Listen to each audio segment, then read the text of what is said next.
Hey everyone, Dimitri here, Pornography Addiction Recovery Coach.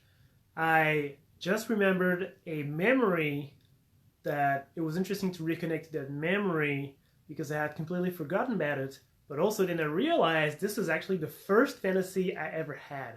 And this is so interesting because it's a fantasy that is not sexual in nature. It precedes any sexual fantasy I could have had. And so this is the memory.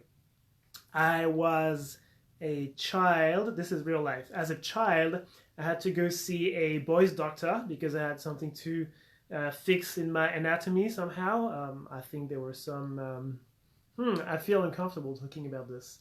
My genitals, there was something that needed to be fixed somehow. And so I had to go see a boy's doctor, and the boy's doctor did what he had to do, and he fixed my genitals, which is a really weird thing to say.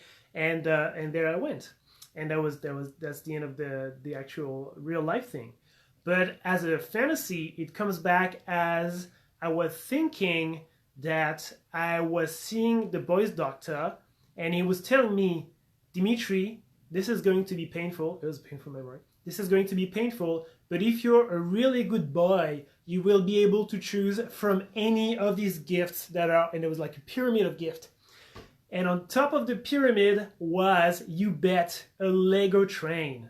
For me, the Lego train was like the top of any toy I could ever get. I saved for years to be able to buy my first Lego train. And it was like, if you're really good, you'd be able to get any toy in this pile, including the Lego train.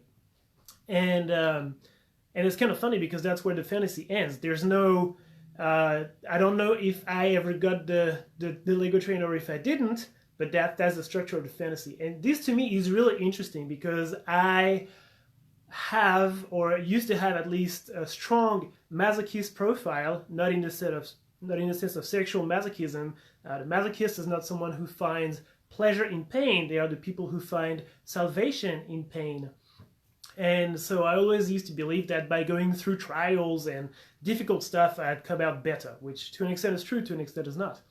And this, from this fantasy, you already see that pain and suffering is a way to get to things that are at the top of the pyramid. And this is so archetypal in nature. This is so, it was such a typical way of functioning for me that I thought this was really interesting. And already beyond the sexual realm, or before the sexual realm, we see traces of archetypal ways of functioning in our construction, in our development. So I just wanted to share that with you. It was also really fun for me to reconnect to that instantiation of memory, even though however painful I'm feeling now between my legs. I just wanted to share that with you guys. And I wonder, what's the first memory that you can recall?